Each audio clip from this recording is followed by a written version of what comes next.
our gavel has gone missing. And so we're going to thump our way through it using my number 2 block here. So I call the meeting to order. Welcome to meeting number 32 of the House of Commons Standing Committee on Natural Resources. And this morning I'd like to welcome guests Mr. Barlow and Monsieur Lemire. Welcome. And I think that's all of our guests for the committee today. Pursuant to Standing Order 1082, the committee is continuing our study of creating a fair and equitable Canadian energy transformation. Today is the 9th meeting with witnesses on this study. Today we're taking place in hybrid format, pursuant to the House Order of June 23rd, 2022. I'd like to remind all participants that taking screenshots or photos of your screen is not permitted. Today's proceedings will be televised and made available via the House of Commons website. And for the benefit of some of our witnesses, and I think all of the MPs know the rules here, but for those who are joining us perhaps for the first time, please wait until I recognize you by name before speaking. For those participating by video conference, please click on the microphone icon to activate your mic, and please mute yourself when not speaking. There is interpretation for those available online. You have the choice at the bottom of your screen of either floor, so the language that's being used at the time, English or French. For those in the room, you can use the earpiece and select the desired channel. All comments should be addressed through the chair. For members in the room, if you wish to speak, please raise your hand. And for members on Zoom, please use the raise hand function. The clerk and I will do our best to manage the speaking order between those in the room and those participating virtually. And bear with us as we try to find our way through the 2 formats here. Now, on the study of creating a fair and equitable Canadian energy transformation, we're going to get right into the witnesses today. So I would like to welcome, if I could, Mr. Bragdon, sure. just to move through the welcoming. Sure. And I'm hoping that if we have items of business, I know that we have a number of motions that have been made. Maybe we could push that a bit into the end of the meeting, if possible. This is a point of privilege, Mr. Chair. Okay, point of privilege. Let me do the welcome, and then Sure. we'll do your point of privilege, and then we'll get into opening statements. So, attending virtually from the International Trade Union Confederation, we have Samantha Smith, Director, Just Transition Centre. Welcome. And from the Union of British Columbia Indian Chiefs, Judy Wilson. Welcome. Oh, and I've missed Ms. Sachs, who's joining us virtually as well as a guest today. In person, from the Carpenters District Council of Ontario, we have Mike York, Director of Public Affairs and Innovation, and joined by Finn Johnson, Director of Communications. So welcome to you.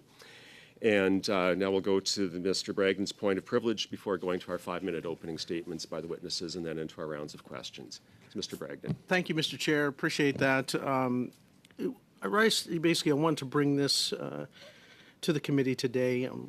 It's a point of privilege in regards to the order of witnesses, and all due respect to the witnesses that are lined up for today. Thank you for taking the time, and we look forward to hearing your testimony at some point.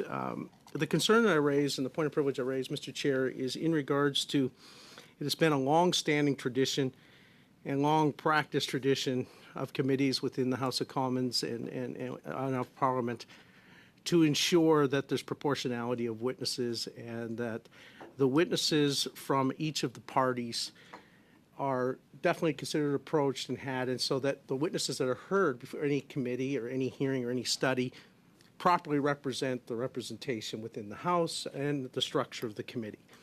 And when we look at the makeup of this particular study that we've done and the witnesses that we've heard Point from, of order, and we Mr. look Chair? at the Point of order. Mr. Bruson. I don't believe that is actually a point of privilege. This has been decided by motion among committee members. I don't believe that this is actually a point of privilege, and we have witnesses here that we would really like to hear. Yeah. Thank you. It is a point of privilege, Mr. Chair. You know what? I'll give you 30 seconds, if I could, to continue with. I agree, it's not a point of privilege, but I'll let you finish your thought, and then we're going to move into our witnesses. I believe it is a point of privilege because we're dealing with a very important matter, a very important study, Mr. Chair, and there are very important witnesses that have yet to be heard in front of this committee. They have not had the opportunity yet and have not, to my knowledge, been approached, or they haven't had the opportunity to speak, and I know for a fact that they want to speak before the committee, and some of them are pretty significant. We're dealing with first ministers. We are dealing with premiers of provinces that are willing and want to appear before this committee, and they have not yet been approached, to my knowledge, to appear before the committee. And this is supposedly our last day of hearing testimony, and we've had some key witnesses. And I have an email here, sir, from Premier Blaine Higgs of New Brunswick, and I think this is relevant to the committee. Speaker, he point wrote of this. order. You do have a motion that you submitted, and you know, we will entertain it. Like I said, I would like to try to get to our witnesses, and I can allow time at the end of the meeting. We can set aside the last 30 minutes if we'd like to look at, you know, we do have a motion right now that was made in June that was carried forward to have today's hearing with witnesses. Point of order. It was decided by the committee that this would be today's witnesses, and the motion we had is that this would be the final study, or final hearing. Now you've been able to bring forward a table of motion, and I'm willing to entertain that, but I would like to hear from the witnesses today. Point of order. I have actually, there was a point of order from Francesco and then Mr. Angus. I think Good morning, everyone. Great to be here today. First off, thank you, Mr. Bragdon, for your intervention. I understand every member wishes to raise concerns and issues they may have as we continue our work here at this committee. Unfortunately, it's not for your behalf. It's not a point of privilege. A motion was adopted by the committee for said witnesses, and so I defer to you, Chair. Now to let's move on with the study at hand. We have witnesses here that have flown in, and witnesses virtually that we would like to hear from, and I wish to continue on that point. This is not a point of privilege. Mr. Angus. What I'm very concerned is that the Conservatives, who've done everything to deny Indigenous voices who might oppose the oil and gas agenda, are now trying to filibuster this committee with a false point of privilege. This was debated. Our witness list, they had an opportunity to bring forward witnesses. We were at a meeting where they decided they wanted to move on from this study. So to pull names out of a hat at this point and claim that their rights... Point of order, Mr. Sorry, Chair. I'm not finished. I'm not finished speaking. Mr. Chair. I am not Yeah, finished you are speaking. finished. This is an You're just- attempt if you to keep shut down spewing witnesses that I were need agreed at by order committee. here. I need order. Jeez, Mr. McLean, come please on. mute yourself. So- I will get to you, but we're working So- it now through a speaker's I list. just want to finish, Mr. Chair, that I am deeply opposed to the idea of taking half an hour out of meeting from these witnesses that we agreed to in order to let the Conservatives do more obstruction, which we've seen a relentless pattern of obstruction of our studies. I am very opposed if you would give half an hour out of our witnesses that were agreed upon for this bogus claim of proportionality, which we had decided, our witnesses, we voted on it. Now we need to hear from them, and if they want to obstruct, they can do that someplace else. Do you have a point of order? Okay, I have Mr. Malillo, Mr. McLean, Mr. Bragdon on points of order. Mr. Malillo. Thank you, Mr. Chair, and I in no way mean to challenge your decision. I know we've worked together quite well so far throughout this committee, but I just would like to read a quick quote from page 1060 on Bosch and Gagnon, which reads as follows. If a member wishes to raise a question of privilege during a committee meeting or an incident arises in connection with the committee proceedings that may constitute a breach of privilege, the committee chair allows the member to explain the situation. The chair then determines whether the question in fact relates to parliamentary privilege. End quote. Mr. Chair, I would respectfully contend that you have not given enough time to hear Mr. Bragdon's point to be able to make that determination of whether or not it is indeed Point a of order. question of privilege. And again, I say that as respectfully as possible. I in no way mean to challenge you, but given that precedent that we have established, I don't believe that there has been adequate time to hear this I point. have 3 points of order that are I believe they're actually just debating the original point of order. Mine goes directly to what Mr. Malillo just stated, which is you've made a decision. If they wish to challenge the chair, that They is their can do so. prerogative. But there is nothing else to debate. It's whether you've made a decision. Are they challenging the chair? If not, let's move on. Yeah, and that's where I was going to go is, I was going to give, we had Mr. McLean, if there's something new here, but otherwise I have made a decision. We're going to move into the witnesses. The chair can be challenged. And and we'll see where that goes. But I will hear if there are points of order that are new or adding new information. So, Mr. McLean. Well, I do appreciate the input from my colleague, Mr. Melillo, on what we're a standing order as far as making a point of privilege ranks here. But I'll also put on the record here what Mr. Angus tried to put on the record, that we're the party that didn't want to hear Indigenous voices, because I remember his quote when he didn't want to hear from Mr. Swampy. And Mr. Swampy is a very respected Indigenous consultant here in Alberta. Is that a Mr. point of McLean, is that a we're point of getting to order? debate here. I don't know what this is. I It's don't debate. think that we're It's hearing debate. anything Excuse new. me, So It's Mr. shutting Chair, down I've got a our point of order witnesses. here. I am. We got a motion on the table here. We got a standing committee. You know, it's a point of privilege here. We've got to make sure that this committee did pass a motion that is clearly controversial here against the conventions of Parliament about how we actually hear it. And to actually make a motion in a committee where you're saying we're not going to hear any more witnesses that come from one political party is absurd and a gross contravention of everything parliamentary democracy stands for as far as hearing witnesses. So we've got to hear this out. Sorry, We've got to Chair, hear this that out. is This committee, and then we've got an to hear it out opinion. further after this committee. Challenge the Actually, chair, those or are we in the need to move rules. on. Challenge the chair or move on, because this I don't is need to turning into challenge a the chair. circus. We've actually got This is a we've circus. actually got, well, who makes things a circus here? I'll actually suggest that maybe the inmates running the asylum in the back row there. But that's not for me to make a comment on here, so I won't make that comment, obviously. We need to move forward here with actually hearing. Can we see if there will be a challenge to the chair? A challenge to the chair? Mr. Chair, are you going to actually rule that your running mate here in the NDP is actually going to be ruled out of order when he speaks over me? Or am I the only person you're going to rule out of order when I speak over Mr. Angus? Sorry, 'Cause point you've of order. got to I apply think the it's, same rules Mr. Chair, equally. your credibility is I being think I still attacked got here, the and I floor think that here. that's not acceptable. We I need to think I move on and voted. hear our I'm just going to witnesses. ask They're everybody turning this to mute into a their circus. mics for We a have second. I'm just witnesses. consulting with the And clerk I on think, I can hear the talking going a on. point here. So, Mr. McLean, yeah, we'll just ask everybody to silence for a moment, and I'm just confirming a procedural piece with the clerk, and we'll be right back.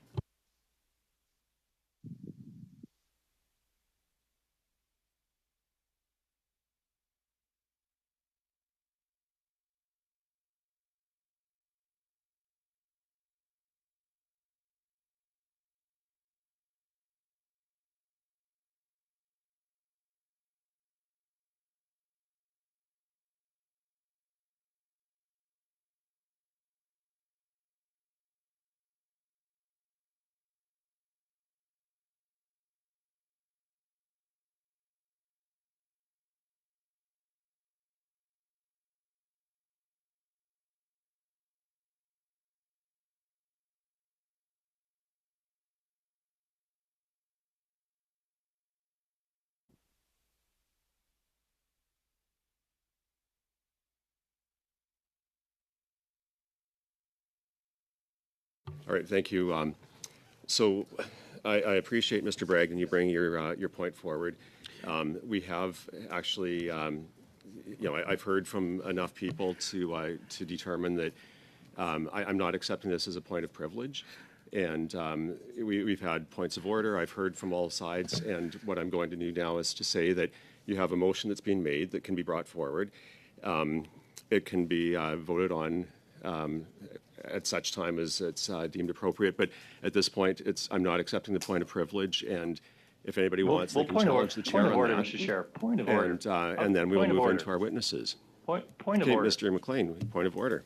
How on earth can the chair rule that it's not a point of privilege when he hasn't even heard the member speak about what the privilege is that's been contravened here in this committee? I've Now, heard that's enough. something I've heard enough of his We case haven't that heard enough, it goes Mr. back Chair. to the He's hasn't made the discussion case, and every time you raise a point and of it goes back privilege, to a discussion Point we of had order, not previously. to hear the case. I have the floor right now, Mr. McLean. I'm speaking. I'm going to ask you to stop speaking when I'm talking, okay? Or I'm going to have to. Anyway, we'll just ask you to cease and desist when I'm speaking. I have heard we've had this discussion before about it's the issue of proportionality of witnesses according to seats in the House of Commons. That is the point that's being raised. In this particular study, we had decided that that the witnesses, the parties put forward their witnesses, they were accepted. We had a motion that was brought forward by the NDP that we accepted to have one more panel of witnesses today, and that's what we're doing. And so to challenge, to go back to another point of proportionality, we can have that discussion at another point. In subcommittee, if we want, there's a subcommittee meeting on Tuesday. We have the opportunity for other parties to bring forward a motion that can be voted on to add additional witnesses to the study. But at this point, I'm ruling that there is no point of privilege here. I'm not going to, take any more. We are going to move forward with hearing from our witnesses. If somebody wants to challenge me, I will take a challenge from the chair. We'll go to a vote, and then we'll go into hearing witnesses. And that's how we're going to proceed through this morning. Point of No, order. are you challenging the chair? I'm raising a point of order, in case you can't hear me. What's your point of order? My point of order is that there is a process here as far as how we raise points of privilege in the House of Commons. If we have a point of privilege, Point of that is order. is a Point of order. contravention. This is getting in into a debate. You're committee challenging the chair, Mr. McLean. So I'm asking right here. now, is there a challenge I'm of the chair? I'm actually talking about This is process. obstruction. Challenge the this chair is- Challenge or the either you chair. stop challenge the chair, interfering the witnesses. And we vote on it, or we're moving forward. Yep. So that's where we're at. No, point of order. No, Point of no, order. no, You're no, not no even more hearing points my of order. I'm not Mr. accepting your Chair, point of not order. even You're hearing not. my You're point of going order. around in circles. Mr. Chair, So- that's because you're not hearing what procedures, and I respectfully ask you, after I say what I have to say here. as a point of Respectfully, order, can you mute that this so we can confer hear our with the clerk. witnesses? That's who we came to hear, not So, Mr. McLean. Actually, Please so mute how come him. look, again, we have talking over going on here, but I do have a point of order on the table that I'd like to address, Mr. Chair. So if you can hear the point of order, then perhaps we can progress in this matter. So the procedure we're talking about here, in my point of order, if I can say this without being interrupted this time, I'd really appreciate it. The procedure we have to go through here, of course, to put on notice what is the work order here. We've done that. The next procedure we have to go through in raising a point of privilege in the House of Commons is to raise that here and discuss it here with this chair. This is the procedure that we have to go through because, in our opinion, you have breached a point of privilege in this committee. So we were going through that step here. And the first step of that, of course, Mr. Chair, is for you to hear what the point of privilege is. And that's what Mr. Bragdon has put on the table here, is a point of privilege that I think is by parliamentary procedure, by Boston Gagnon, Speaker. is incumbent upon you to entertain at this time. You have ruled. Now that's, You have ruled. You have ruled. Mr. Speaker, McLean, when are you going to? I have ruled, and I have said Since this you is have not a ruled, point of this is privilege. disrespect of the chair and And- disrespect of our Yeah, witnesses. so I'm going to put it now. I'm being challenged. I am obviously being challenged. So I'm going to put it to a vote now. Does the decision of the chair stand? And that is that this is not What a point of decision? privilege, and What we're moving. decision? That this is not a point of privilege, and that we're moving into You hearing from haven't our heard witnesses. the point of privilege, Mr. Yes, I Chair. have. I have heard enough to make a decision, and I've made the decision that this is not a point of privilege. So what is the point of I'm calling the privilege that's question being now. Does the decision of the chair stand? All in favor? Well, let's ask, have you heard the point of privilege that's Yes, been raised? I have heard the point of privilege. What is the point of privilege, Mr.? If you can clarify us. It is Because that we have to the take this Conservatives forward in feel the House that of Commons they after have been disproportionate in the number of witnesses heard. Okay, the vote has been called, and so we have 6 in favor, 7 in favor, all opposed. We have 4 opposed. We are now moving forward to our witnesses. So if I could move to Ms. Smith, I'm going to turn to you for your 5-minute opening statement. Thank you. And just so you know, for the witnesses, I have a card system, so when you have 30 seconds left, I will hold the card up. And when you're out of the 5 minutes, I'll hold the red card. And don't stop mid-sentence, but conclude your thoughts, and that'll be the same when we get into the rounds of questions. So, Ms. Smith, over to you for 5 minutes. Okay, thank you very much, Chair, and thank you very much for the invitation to appear before the Standing Committee. So my name's Sam Smith. I work for the International Trade Union Confederation. We represent more than 200 million organized workers in 162 countries. In Canada, our affiliate is the Canadian Labour Congress, and I'm the director of the Just Transition Center at the ITUC, which was set up in 2016 in the aftermath of the Paris Agreement and the negotiation of just transition guidelines in the United Nations to help unions and their members, but also governments and sometimes even employers get good plans for just transition. So it does what it says on the tin. And I wanted to address 2 points in the opening statement.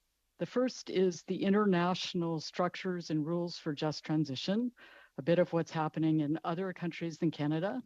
But second, some practical observations after 6 years of working on just transition, mostly in the energy sector in countries with unions in countries around the world. The first thing is that we have international rules for just transition that have been negotiated in the United Nations, in the International Labor Organization, of which, of course, Canada is a prominent member state. And those rules are pretty clear about the processes for just transition, which are two. One is that you have to have social dialogue, which is negotiations between workers and our representatives and employers. Collective bargaining would be a part of social dialogue. Sometimes governments are a party to social dialogue. And then the other is this broad multi-stakeholder process. I know you've heard testimony about the Scottish government process, for example, on just transition. That is a broad multi-stakeholder process designed to bring people together, get a sort of consensus from which governments can build policy. So two different processes with some different participants. They're both equally important, but there is one that is specifically related to unions, to employers, and to governments, and that is social dialogue. The other thing about just transition is that there are some outcomes that we're trying to achieve. That's also in the international rules. Those are decent work, so good jobs, making sure that the people who have good jobs today, for example, the energy sector, that they also have good jobs in the future, and that where new jobs are being created in new sectors, let's say hydrogen, or carbon capture and storage, or electrification of transport, that those new jobs are good jobs. The other part is social protection. So that would be things like expanding UI. It would be things like making sure that people have education, that they have healthcare, that they have secure pensions, because in times of uncertainty, when the jobs and sectors are changing, that part of just transition becomes even more important. But just transition also has these other objectives, and these are seen through the lens of the world of work. So just transition is about poverty eradication and about bringing more people into the benefits of good paying union jobs with rights. So those are the international rules, and that's also what we're seeing now in countries around the world, including now in the United States. Now, the other part of my opening remarks, I just thought it might be useful to share some of the experiences we've had, because we work with unions around the world from some of the sectors that are experiencing the most change, the energy sector. So we work with unions in oil and gas, in coal mining, other forms of mining, in the power sector, everything from coal mining to nuclear to renewables, in auto, transport, construction, and heavy industry, for example, steel and cement. And the first observation is that not one of us likes to be told that we're going to lose our jobs. But the second is that when people see good jobs on the table, they see that path forward for themselves. They see a plan, they see investments, they see that they and their families are going to be okay, then their views about just transition and about the energy transition change.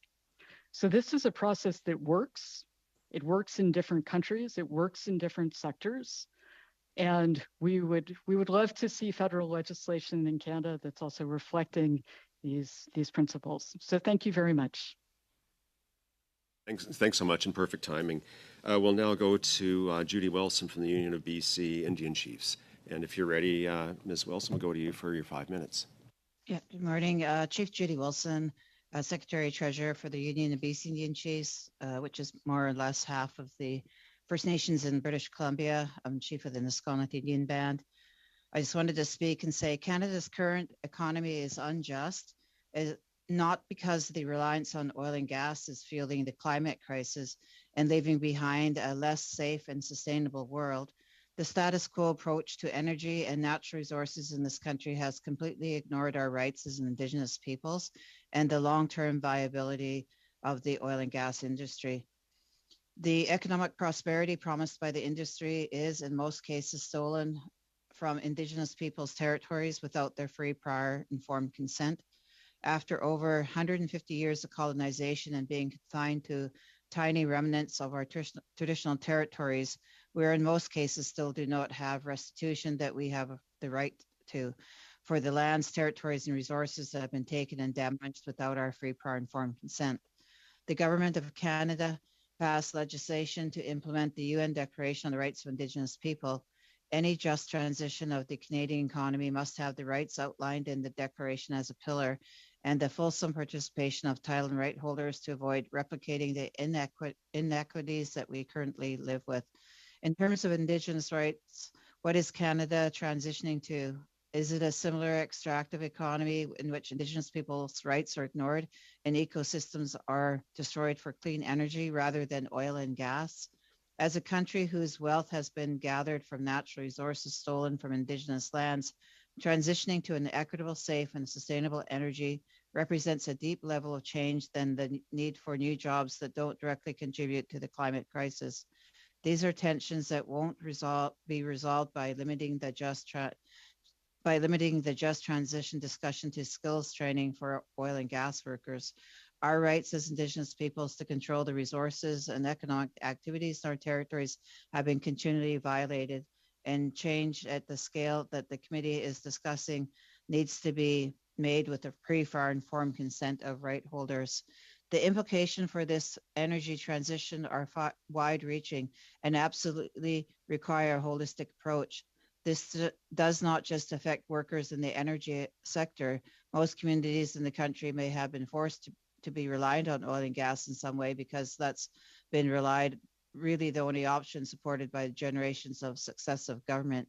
Canada has long been a friend to the owners of the oil and gas and continue to embed the wanton use of fossil fuels into public infrastructure and economy, even in the decades since the UN convened the Framework Convention on Climate Change and clearly identified fossil fuels as the main driver of climate change. The myth that fossil fuels are a cheap source of energy is coming undone. We are witnessing the costs in our communities and our lands as climate-driven disasters escalate in their frequency and scale. We desperately need significant investments in radical differently ways of living and structuring our society. For Canada to make good on its climate change commitments and commitments to implement the UN Declaration on the Rights of Indigenous People, our communities must be involved and adequately resourced to contribute to the transformational struggle. That's my remarks. Thank you for the opportunity to present. Thank you. Great. Thank you so much for your opening comments.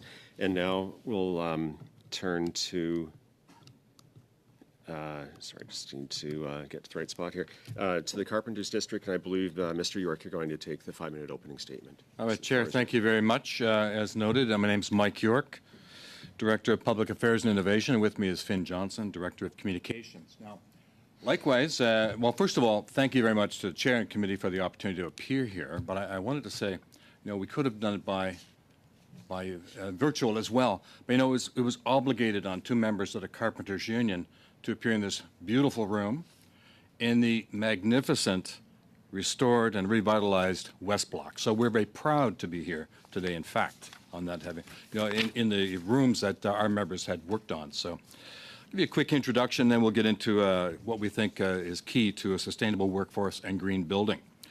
Carpenters, we're a council of trade unions throughout the province of Ontario. We represent over 30,000 working men and women in all sectors of the economy, in the construction industry, and in manufacturing. Now, admittedly, there are other provinces, such as Alberta, that are more involved in Canada's just transition and the extraction of the oil and gas, and other unions may have a more direct interest in our energy transformation. But with that being said, Ontario will still have a huge role in transforming Canadian energy policy, as we're one of the largest consumers of energy in Canada. Now, in order to achieve a fair and equitable Canadian energy transformation, we believe there's a two-pronged approach, rethinking how we produce our energy, and then addressing the amount of energy we consume and the way in which we do so. So to there we move on to our sustainable workforce and green building. Now, on the second point, net zero targets have to involve Ontario and Canada changing how much energy we do consume. How are we going to make the changes in our construction industry to facilitate this. Individual construction projects involved will vary in scale and size, from massive dams and other hydro projects to potentially small retrofitting and in individual homes, so to speak. But added together, across the country, the total volume of work will be massive. Now, given the sheer volume of future work, it can't be assumed that we will have the skilled workforce necessary to do the work that needs to be done, and therefore we need a real plan with government help and support to make sure that we have the workers we need. We need a well-trained, fairly paid cohort of young Canadians and new immigrants. It's no secret that we are facing a huge shortage of skilled workforce. This is currently putting a strain on our industry, and it'll only become more difficult over the next 5 years as we see, according to BuildForce Canada, up to 160,000 retirements across the country. We also need a sustainable workforce. For example, in the city of Toronto, where I live, there are many undocumented workers insulating homes for cash. We need to put an end to that underground economy, and that impacts and hurts workers. The government's in a real position to make sure this will be happening. A sustainable workforce will have the technology and techniques to be able to build a more energy-efficient Ontario. Mass timber, for instance, involves using timber more prevalently in major construction projects as opposed to other non-renewable building materials. Building with mass timber will not only support immediate areas where the infrastructure is being built, but also communities across Canada that harvest, manufacture timber products. With our abundance of resources and innovation, Canada has an opportunity to be a world leader in this technology, and we call that a symbiotic relationship between the urban centers and the resource-based communities and Indigenous communities across our country. We can really be a leader in that. That opportunity exists before us. Now, federal funding needs to be targeted to achieve a fair and equitable Canadian energy transformation. We need requirements on sustainability and training for future infrastructure projects to ensure that we are supporting green building in addition to the future generation of Canadian skilled trades workforce. Now, I want the committee to be aware that we are a interested partner in that, and I speak from not just the carpenters, but if I look at the industry, I'll say there's the partnership and the potential collaboration is huge. Recently, one of our more well-known architects in the country, Don Schmidt of Diamond & Schmidt, wrote an editorial, "Industry and architecture and construction cannot wait on regulators to make a green economy."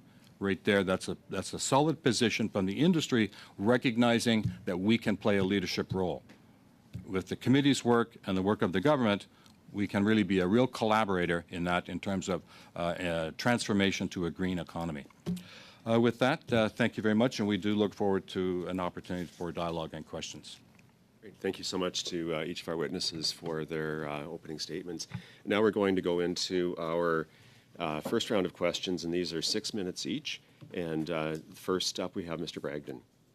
Thank you, Mr. Chair, and thank you to all the witnesses for your testimony today. We really appreciate you taking time and sharing your valuable insights for we as the committee. And at this time, Mr. Chair, I would also like to move a motion, and it does pertain to the nature of the business, and I believe that motion is that before moving to finish the study, creating a fair and equitable Canadian energy transformation, the committee invite as witnesses the government of Saskatchewan, the government of Alberta, and the government of New Brunswick.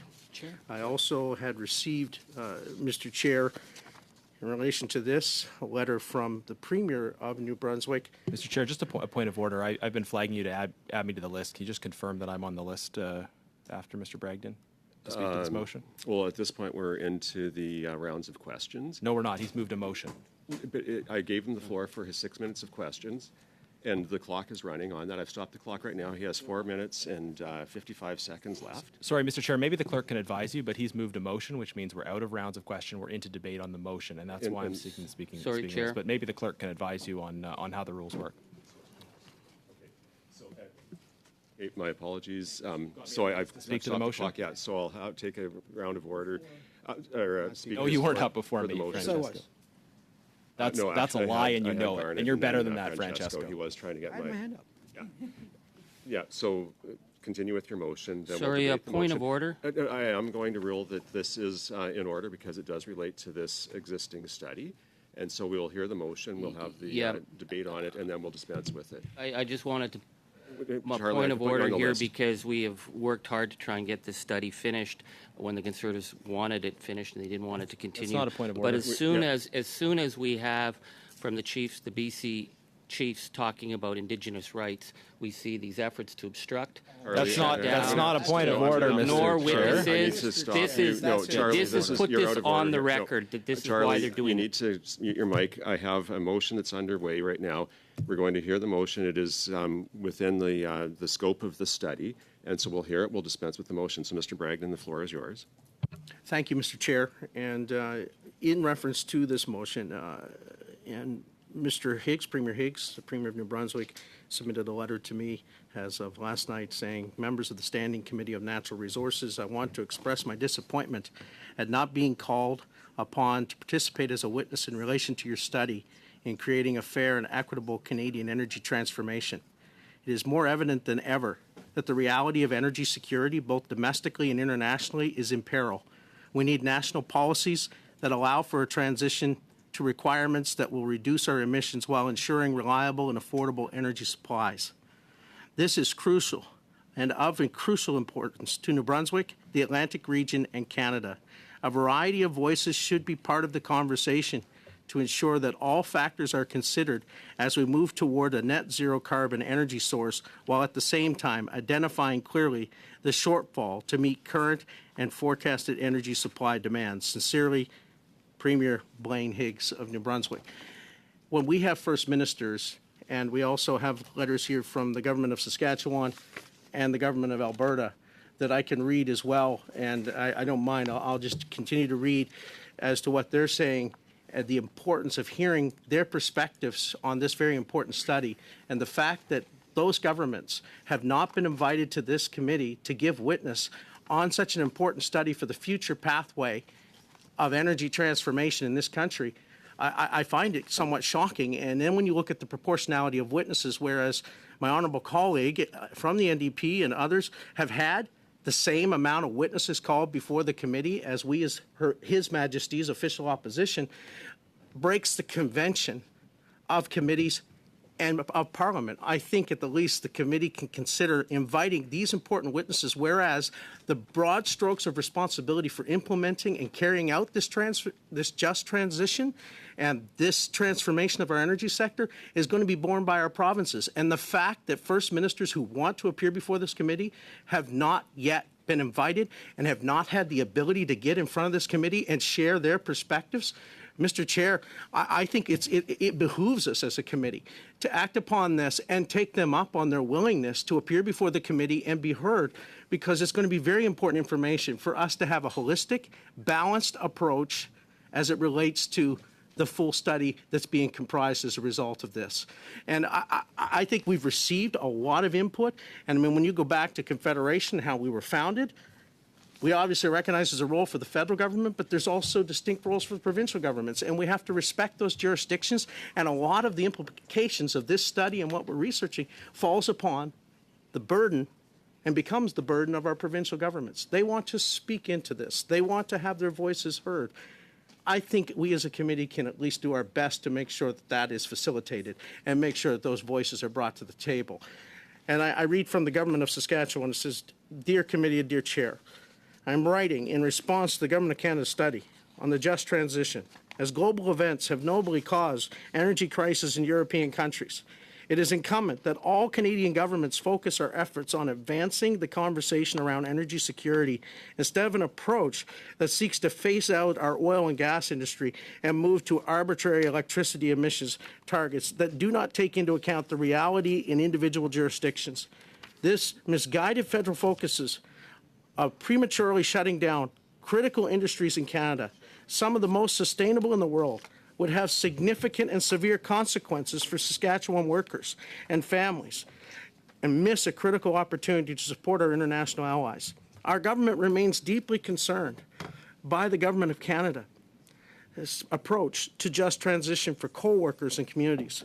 The unilateral approach to phase out a sector of the economy without a plan to transition displaced workers to comparable jobs within their communities has left workers, and many of whom are unionized employees in Estevan, Coronach, and surrounding areas, understandably concerned about their futures and livelihoods.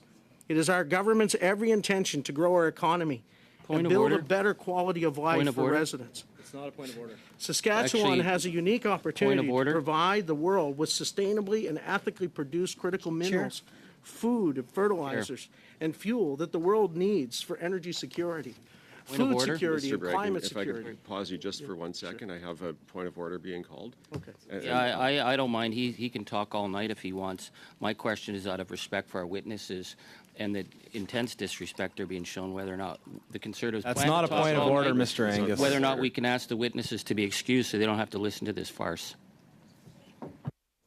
Mr. Chair, the fact that the honourable member would refer to the concerns of provinces and first ministers of this country as a farce Mr. Bragdon, is beyond. I'll ask It's you not to appropriate. This continue with committee. your statement. I did want to just let you know, to your point, that of the ministers, Minister Savage was actually invited when we did the original invitations and was unable to attend.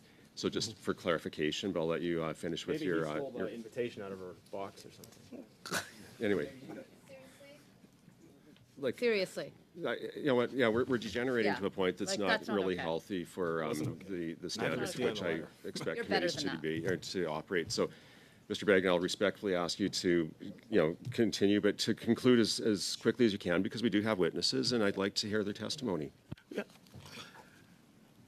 Climate security and energy security go hand in hand. And in a world where nations want products sourced from stable democratic regions, you will find no other jurisdiction better positioned to deliver results. Saskatchewan's oil and gas industry directly and indirectly employs over 30,000 people through our growth plan. We will continue to support these important segments of our economy. It was unfortunate that despite having vast supplies of energy and energy potential, we did not further assist our European allies, namely Germany, when Chancellor Olaf Scholz requested assistance with receiving natural gas in the face of the Russian aggression and threats of limited energy supplies for this coming winter. Canada and Saskatchewan have the enormous potential to be part of the solution when it comes to supporting continental and global energy security for our partners with sustainably sourced resources. Now more than ever, it is important for nations to consider where one gets their energy products. As the Saskatchewan Industrial and Mining Suppliers Association once asked, you care about where your coffee is sourced from. Why not your oil? I would argue that the best place to buy one's energy from is Saskatchewan. If all oil-producing countries in the world adopted environmental regulations similar to Saskatchewan's greenhouse gas emissions from oil production, would be cut by 25%, those emissions. Given factors like this, it makes sense that the last barrel of oil ever used should come from Saskatchewan. We recognize the need to reduce emissions, and our province has undertaken many measures to further improve our emissions intensity. For instance, SaskPower has committed to achieving net zero by 2050, is developing small modular nuclear reactor technology for clean energy generation, and is reducing emissions by 50% from 2005 levels by developing renewable power. Our province also continues to pioneer carbon capture, utilization, and storage technology, which in Saskatchewan produces 82% fewer emissions compared to conventional oil production. However, the federal government, the NDP Liberal Coalition government, and the committee need to recognize that phasing out energy, mining, and agricultural sectors will only shift activity to jurisdictions with lower environmental standards and lead to higher emissions globally. Recently, I had the privilege of attending the Lloydminster Heavy Oil Show. At the trade show, many exhibits showcase the emerging technology and practical innovations the energy sector is using to curb hazards, spills, and emissions. The show was a great example of how our Western Canadian oil companies and service workers continuously strive to be the most sustainable energy producers in the world.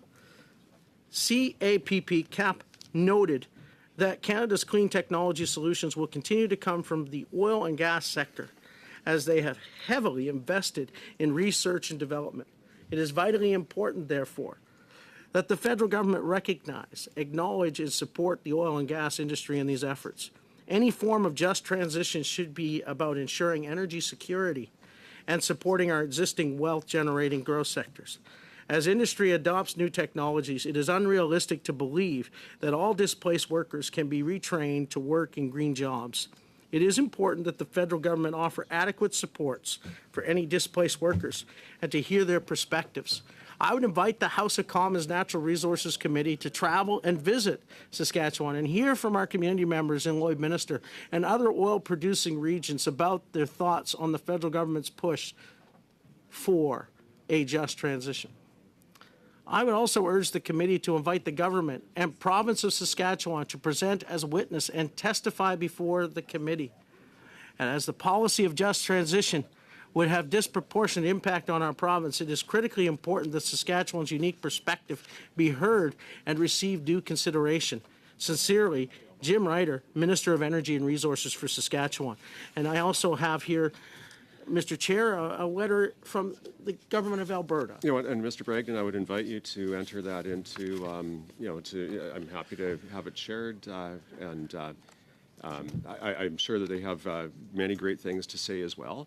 Yes. And perhaps instead of reading it in, we could offer it as a very similar appeal to appearing before the committee, and that could be part of the motion that's before the committee. And I'd invite you to perhaps conclude your comments so we can get back to the discussion of this motion by others on my Chair? speaking list, and then we could get back to our witnesses. It's not a point of order.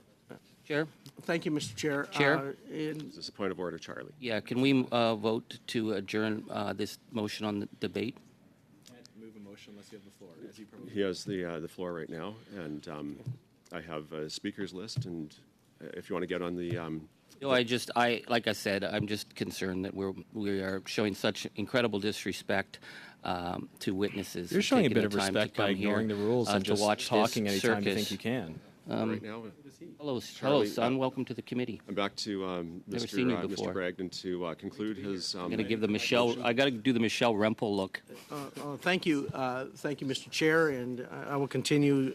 And I believe this is so important that we need to hear, and I think this really further substantiates what the point that we've been making in this motion, that the provinces, the first ministers, and the provinces want to have input into such a vital and important study that the government has undertaken, that this parliament has undertaken, and right now, obviously, their voices, they feel, have not been heard yet, have not been brought to the table. And when we have provinces within our confederation to a subject of such absolute importance as we move towards the future, not being welcome to this committee or not being able to present their viewpoints, their concerns, their thoughts, their suggestions, I think it really is troubling for we as members. We have a responsibility to make sure the voices from our region and around the country are heard, including the provinces. And when we have first ministers reaching out to us, and we have ministers responsible for various areas wanting to make sure their voices are heard before this committee, we have a responsibility of committee members, I would think, to want to hear their voices, as we have from other great witnesses all throughout this time. And I think we want to make sure that these voices are included. So the minister goes on in his address to the ministers responsible, as well as to the committee, dear ministers. Below is the Government of Alberta's response to the Federal People-Centered Just Transition Initiative. Alberta's energy sector is a key source of revenue and employment for Canadians, underpinning the quality of life enjoyed by citizens across the country. As skyrocketing energy prices and costs and other recent global energy challenges have shown, there's growing demand for energy that is developed responsibly and that is affordable. It should come from us. Alberta and Canada are among the most responsible energy producers in the world. However, federal overreach into Alberta's jurisdiction over its energy and natural resources jeopardizes the province's ability to drive prosperity through a robust oil and gas sector, while balancing the need to reduce emissions. In the name of centralized planning, The federal Just Transition Initiative for oil and gas workers threatens to undermine the economic future and livelihoods of Albertans and Canadians by prematurely signaling the end of Alberta's oil and gas sector. It implies that Canada is moving away from oil and gas and essentially Canadian workers. However, all credible forecasts show oil and gas will continue to be integral to the global energy mix. A Just Transition Initiative erodes investor confidence in the sector, discouraging the investments needed to provide the energy the world needs at a time when energy affordability can no longer be taken for granted. The result is counterproductive to Canada's climate and social goals. If energy production does not come from Alberta, it will come from jurisdictions with much lower environmental human rights standards, at no net zero emission benefit to the world and at no benefit to Canada's jobs and economy. To be clear, no change in our supply of oil and gas will affect the world's demand for energy. The federal government's poor track record on its previous transition initiatives for coal workers and fishery workers is cause for serious concern, given the federal promises were made with no coherent follow-through or fundamental understanding of the economics, with those workers left unemployed and their communities left behind. Alberta urges the federal government to listen to the concerns raised by industry and provinces and end the Just Transition Initiative. Federal efforts would be better spent continuing to work with Alberta to develop and deploy clean technology such as carbon capture, utilization, and storage. I'm not opposing this. I didn't hear that correctly. Just for the record, capacity did to he target point of emissions order? Directly, creating Point of order? attractive and stable investment environment, Point of order. and Pause you just for a encourages second. industry. Just I have a point Sorry, of order. I'm just going to pause can you I, briefly. did on I, that. Mr. Thanks. Genius is not the chair, so I'll talk to the chair. Did he say that the government of Alberta says they want us to end the Just Transition? Sorry, Could this he is just put getting that on the into record? debate, Thank you. so, It would be very helpful. Yeah, we'll move on, Mr. Bragdon, with your intervention. It turned out to be right.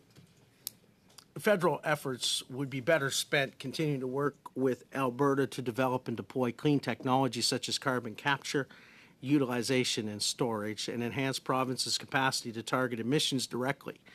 Creating an attractive and stable investment environment that encourages industry to invest in emission reductions technology will be critical for meeting federal climate targets, while also supporting economic growth in Alberta and across Canada. The oil and gas industry recognizes the need to reduce emissions, and several companies have already adopted net zero commitments. With the right federal supports, they will drive the creation of future positions in clean tech and ensure workers have the skills they need. We have outlined our key concerns with the Just Transition Initiative below. We have also proposed a partnership that underscores our shared commitment to addressing climate change while providing affordable and reliable energy to Canada and the world. Here are Alberta's concerns. The Just Transition Initiative is out of touch from the economic realities as Canada's oil and gas sector is seeing and responding to real and robust demand for its energy. It is basic supply and demand. Number two, skyrocketing energy prices are a serious challenge for Canadians and people around the world. Limiting Canadian oil and gas at this crucial time will make essential fuel and utilities even more unaffordable. The federal government is prematurely signaling the end of a vibrant oil and gas industry that is a key source of revenue, employment, and prosperity for Canada at a time when the world clearly needs more democratic and reliable Canadian energy, not less.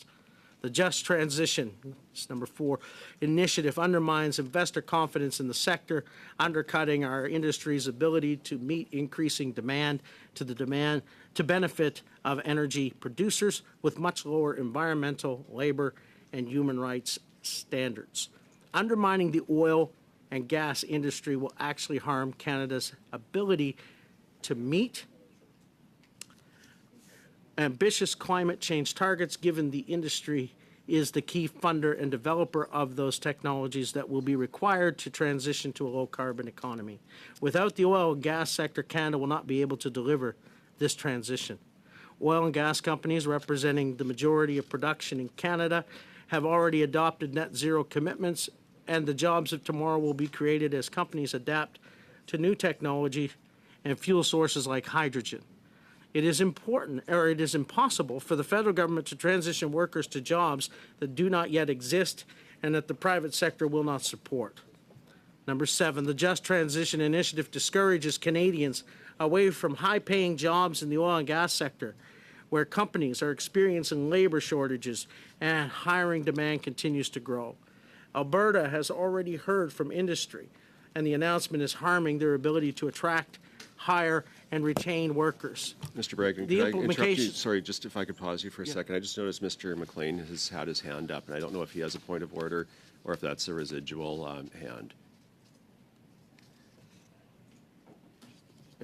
No, Mr. Speaker, Mr. Chair, I'm waiting to be on the speaker's list when my colleague has completed his intervention. Okay, I'll add you. I have a list, and you're included on it now.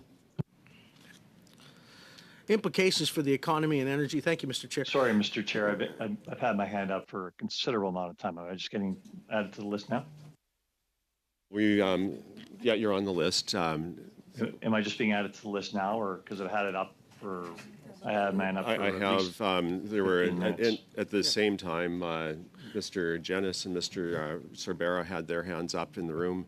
Yours went up, I noticed, after that. So you're after Mr. Sorbera and Mr. Can you check the timing of when my hand went up there? have- I'm sure you can do it electronically about when my hand went up on screen. You know what? We'll look. I'm going to give the floor back to Mr. Bragdon. I'll work with the clerk, but I will be making a ruling on the speaking order, and that's what we'll be going with. And I can be challenged, but you are on the list, and we will confirm to the best of our ability the order. I will be announcing that Mr. Bragdon is done, and then we'll move forward from there. Mr. Bragdon, can please continue. Thank you, Mr. Chair. Implications for the economy and energy security. Signaling a transition away from oil and gas without any affordable and reliable alternatives for transportation or heating homes is impractical, with significant economic ramifications for the entire country. The Federal Just Transition Initiative is taking place as oil and gas and electricity prices have jumped to record highs not seen in years, while Canadians are struggling with spiking inflation. This energy crunch is squeezing households and companies alike, posing risks to livelihoods. The increase in natural gas prices has also prompted jurisdictions in the United States, Europe, and Asia to switch from natural gas electricity generation to coal, driving up global emissions, particularly as European countries reduce their reliance on Russian energy. Recent geopolitical events have highlighted long-term global and North American energy security issues, as well as Canada's unique position as a democratic, reliable, global, American and European energy player with high environmental standards. Alberta Oil and Gas can reduce Canadian, American, and European dependence on imported crude oil and natural gas from countries with low environmental standards or dictatorial regimes committing human rights atrocities and abuses. However, unless the federal government addresses the constraints and hurdles that impede market access, Alberta will be unable to fulfill its potential to contribute to global energy security. The federal government can play a strong role in supporting energy infrastructure within Canada and advocate for Alberta's energy as a responsible solution to energy needs worldwide. The current energy crunch may be the first of many on the way to a lower carbon economy. Recent price increases have played out against the backdrop of multi-year global decline in investments in hydrocarbon production. Declining investment has made global supply more vulnerable to the kinds of exceptional circumstances we are seeing today. As the world moves to lower carbon economies, prematurely choking off investment in hydrocarbons could pave the way for future price shocks.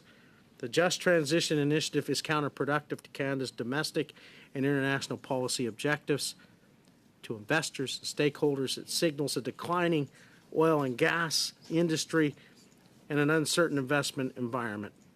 To allies, it indicates that Canada may no longer be a reliable supplier they know and trust.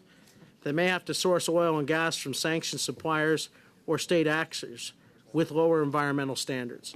Furthermore, the initiative fuels speculation that the federal government is actively trying to phase out oil and gas in the same way as it announced a coal phase out in electricity generation in 2018. There are no current alternatives that can sufficiently bridge the gap. A reduced role for Canada in oil and gas development would result in a larger role for oil and gas producers in unstable regions with despotic regimes. Not only does this further heighten the risk of future energy crisis, but it also moves Canadian jobs and capital offshore. To help achieve climate ambitions and emission reductions, the federal government needs to remove regulatory bottlenecks, approve new energy corridors, and support this critical industry while it simultaneously works to reduce emissions. Canada's prosperity is tied to the vitality of Alberta's oil and gas sector. The oil and gas sector's significant economic contributions underpin the quality of life and services all Canadians have enjoyed for decades. Canada exported nearly $126 billion worth of energy products to the rest of the world, representing more than 20% of the value of all goods exported from Canada in 2019. In other years, such as 2008 and 2014, this reached over 27%, indicative of the vital role that the energy production and exports play in Canada's economy and its post-pandemic recovery. Oil and gas sector salaries are higher than the Canadian average, which translates to strong business and community support across the country. And in 2019, the sector directly employed more than 282,000 Canadians and indirectly supported over 550,500 jobs, with 138,332 of them located in Alberta. Signaling a move away from this type of employment without the equivalent replacement positions threatens the national economy and the livelihoods of hundreds of thousands of workers across the country at a time when jobs, good jobs, are needed the most. The energy sources and associated energy jobs of the future will be in new fuel opportunities such as hydrogen. Canada risks missing out on being a leader in these opportunities if the federal government prematurely shuts down the oil and gas sector. Opportunities in emerging sectors are not only dependent on our resources, expertise, and technology, but also on the revenue from Alberta's oil and gas sector. Revenue generated by the sector has enabled economic diversification in Alberta, spurring technological innovation and investment attraction across many sectors. A strong oil and gas industry, development of alternative energy, and emerging non-energy sectors. Oil and gas development has been essential for driving activity in a number of other industries, including construction and manufacturing, which benefits communities across Alberta and Canada. The energy sector is also a significant source of government revenues. Government revenues collected from oil and gas industry averaged $14 billion over the last 5 years, including $11 billion from upstream oil and gas extraction and its supported activities. In 2018, government revenues from the energy sector reached $17.9 billion. In addition, the energy sector's share of total taxes paid by all industries averaged 7.4% between 2014 and 2018 and brought in over 10% of all operating revenues earned by governments in Canada. These revenues fund important federal and provincial priorities, including the development of clean technologies, fuels, and projects that are critical to Canada's emissions reduction. Finally, capital expenditures in Canada's energy sector stood at $72 billion in 2019, accounting for more than a quarter of total business sector investment. Oil and gas extraction was the largest contributor at $33.9 billion, followed by electric power generation and transmission at $22.2 billion. The stock of foreign direct investment, FDI, in mining, oil, and gas extraction sector stood at nearly $198 billion in 2019, making up close to 20% of Canada's total stock of FDI. The investment attraction in the oil and gas will continue to be crucial as Canada moves forward with economic recovery. improving investor confidence in Canada as an attractive place to do business with a solid and predictable regulatory regime will be critical for Canada's future prosperity. Alberta is focused on continuing to build an attractive investment environment. On this front, the federal government should prioritize working with Alberta rather than launching initiatives that undermine investor confidence and drive investment from the country to our competitors. Canada's oil and gas industry funds and supports clean tech and is essential in the fight against climate change. In forecast of the future, world energy consumption, oil and gas will continue to dominate the supply mix for decades, even in lower carbon futures. According to the International Energy Agency's 2021 World Energy Outlook, oil and natural gas is projected to account for more than half of the world's energy supply through 2050. International Energy Agency's Sustainable Development Scenario, which aligns with the Paris Agreement, predicts global demand at 66 million barrels a day in 2040, compared to 98 million barrels in 2019. In this scenario, approximately 6.9 trillion would be needed to offset declines from existing oil and gas fields worldwide to 2030, and an additional 4.6 trillion US would be required to 2040. Further, the current geopolitical realities should highlight the need for energy should be responded to by democratic energy suppliers who seek to achieve responsible climate action. The alternative is to seek to be beholden to autocrats and non-democratic providers of energy. Proceeding with the just transition would be tone deaf at best and underline Canada's fall from a responsible, reliable world participant at worst. Against the backdrop of a strong global demand for oil and gas, Canada is well positioned to meet that demand as one of the most credible and responsible global suppliers of energy products. Alberta continues to develop its resources under stringent environmental standards while continuing reducing emissions per barrel.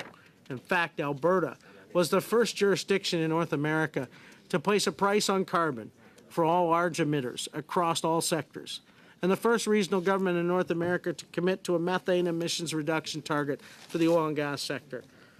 The province has also invested billions in technologies to reduce emissions such as CCUS.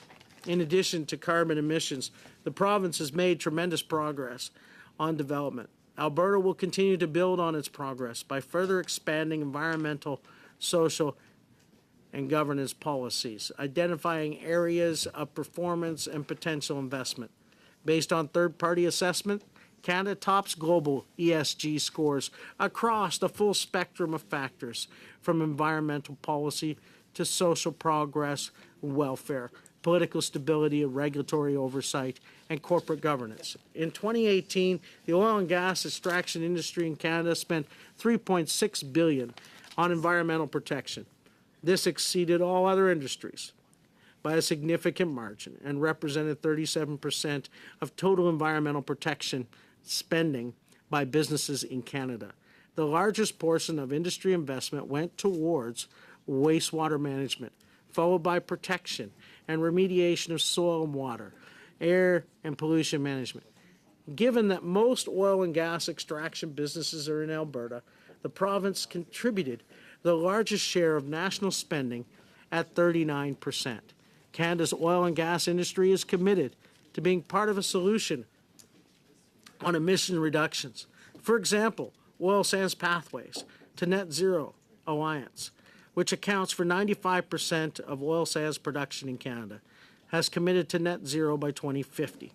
Canada's oil and natural gas companies are also spending more on clean technology than all other industries in Canada combined, accounting for 75% of clean tech spending in Canada.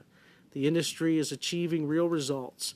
Alberta's oil sand producers have reduced emissions per barrel by 36% since 2000, 22% over the past decade.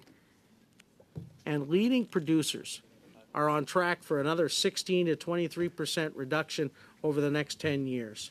Producers in the oil and gas sector are the key funders of the clean technology that will be essential for meeting emissions reductions goals in Canada. There will be no clean tech to enable a transition without investments from a healthy oil and gas industry, as governments simply cannot fund the transition alone. Resource-rich provinces are diversifying into low-carbon energy opportunities such as hydrogen, geothermal, and small modular reactors, thanks to the strength and innovation of Canada's oil and gas sector. The resources and skills of the industry play a vital role in helping tackle the emissions for some of the hardest to abate sectors, including the development of the CCUS, low-carbon hydrogen, and biofuels. Scaling up these technologies and bringing down their cost will require large-scale engineering, project management capabilities, qualities that are a good match to those of large oil and gas companies. Furthermore, Canadian resources can play a key role in helping reduce global emissions while meeting rising demand for energy in places like China and India. Canadian liquefied natural gas, LNG, is well positioned to displace coal in the growing Asian market, thanks to an abundant resource base in Western Canada, and shorter shipping routes compared to the Gulf Coast. The LNG Canada project on Canada's west coast, for example, is expected to provide enough energy to displace 20 to 40 coal-fired power plants in Asia, reducing global greenhouse gas emissions by 60 to 90 million tons of carbon dioxide each year. Given the emergent need in Europe, more work could also be done to explore moving LNG via the Port of Churchill. Ultimately, governments and industry must agree that the shared goal is to reduce emissions, not pick winners and losers. Alberta and other provinces are working with their industries to improve Canada's environmental performance. Alberta needs the federal government to work with the provinces, not against them. This means helping Canada's oil and gas sector thrive in a low-carbon future via supports for emissions reductions that align with federal and climate ambitions, like CCUS and low-carbon hydrogen, or for alternate hydrocarbon uses such as plastic or carbon fibers. Instead of planning for the sector's demise at immense cost to the country, it is essential that the federal government works with Alberta to develop a coordinated messaging that demonstrates our shared commitment to emissions reductions, cleaner energy, and responsible energy development, and positions Canada as the optimal solution to global energy needs. Alberta is in an excellent position to be a global leader in a lower carbon energy future by meeting global security needs for sustainable and stable energy, while sharing our technological innovations that will make real reductions in global greenhouse gas emissions. Alberta urges the federal government to end the Just Transition Initiative for oil and gas workers and acknowledge the role that the sector plays in supporting the Canadian economy and can play in providing responsible energy the world desperately needs. Instead, the federal government should focus on collaborating and funding efforts to reduce emissions and diversify the energy mix. Strong economic recovery and growth starts with a recognition of the need to stand up for the oil and gas sector, given its ability to create jobs, generate revenues, and grow the economy.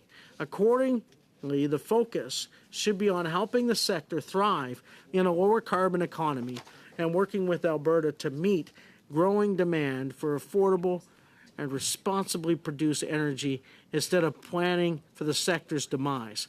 Canada has the opportunity to play a real leadership role in the global challenge before us, to end the power and the threats that despotic regimes hold over the world because of their supply of energy.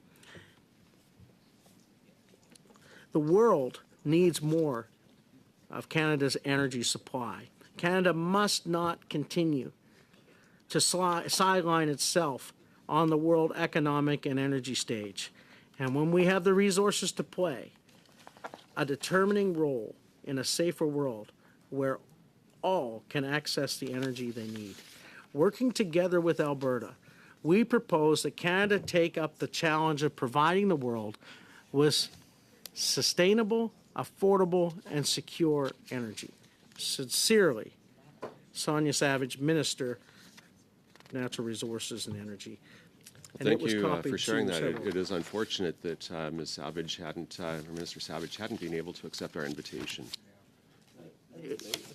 No, I'm just, And in regards to this, Mr. Chair, it's so important that the provinces and the first ministers that desire to be heard are heard in a study such as this that has such ramifications and the potential. Obviously, our confederation, the strength of our confederation is the effect of working together between the federal government and the provincial governments. And a committee of this nature that's going to have some major ramifications, the outcomes of this study that could find its way into various sources of legislation, could have massive ramifications for provincial governments that are going to bear a disproportionate weight of the responsibility of implementation. They need to be heard from. They should be heard from, and they should be welcomed here at this committee, whether it's Alberta, Saskatchewan, New Brunswick, Newfoundland. We want to make sure, whatever the province may be, they have a voice at this table, and they know that when this committee is doing its work, we are valuing their perspectives. That yes, we need to hear from all sectors, which we have been hearing from, but I think our provinces, and especially our first ministers and those responsible to carry out a lot of the implementations of whatever recommendations find their way into legislation, have their voices heard at this committee. So it's of paramount importance that we consider this, and I ask that you would support this motion and that you would make every effort to ensure that we are able to hear from the provinces, the governments of those provinces, whether it be the premiers, their ministers of natural resources, that they are able to have a voice at this committee, and that those voices are given consideration when it comes to the findings of this study. It's absolutely important. I mean, if we go back to our founding, I quote our first Prime Minister, John A. Macdonald, when he said this, he said that it is our desire to do so. I hope that we will be enabled to work out a constitution that will have a strong central government able to offer powerful resistance to any foe whatever, and at the same time will preserve for each province its own identity and will protect every local ambition. And if we cannot do this, we shall not be able to carry out the object we have now in view. Our first Prime Minister understood the absolute importance of making sure there's adequate consideration for our provinces and their perspective and the burden they're going to have bear. And when we have representatives from those provincial governments reaching out to us as members of this committee saying we want our voices heard, I feel it is part of our responsibility to make sure their voices get heard and we bring their concerns forward. Point of order. And that we have this come to this table. Point of order. Well, now that we've diverted to talking about the history of John A. Macdonald rather than our study, it is worth pointing out that the Conservatives are deliberately obstructing the voice of Indigenous leadership from being point of order. invited I'm to going speak. to have That's to not a point of invite Mr. Bragdon to perhaps continue with or even conclude his comments on his motion. What we have here, Mr. Chair, is we are moving to make sure voices are being heard at this table. And we absolutely value the voices of our Indigenous communities and Indigenous leaders who spoke. But I would like to also submit, Mr. Chair, that we have seen firsthand in this committee, when Indigenous representation was made at this committee, that they have, some of their voices were disrespected by other members of this committee. And that was totally inappropriate. So when we talk about having Indigenous voices heard, we want to make sure that all Indigenous voices are heard and respected, not just those that align with one particular ideology or perspective. All voices and perspective of Indigenous people are welcome at this committee and need to be heard and respected. But also the voices of our first ministers need to be heard and respected, and the voices of our provinces and provincial governments need to be heard and respected, because the weight of the decisions and the recommendations that get put into legislation as a result of the work of this committee is going to fall on them disproportionately. And they have concerns, and they want those concerns to be expressed, and they want to be able to have their voices heard. So we, I believe, as a committee, have a responsibility to ensure that those voices are heard at this table.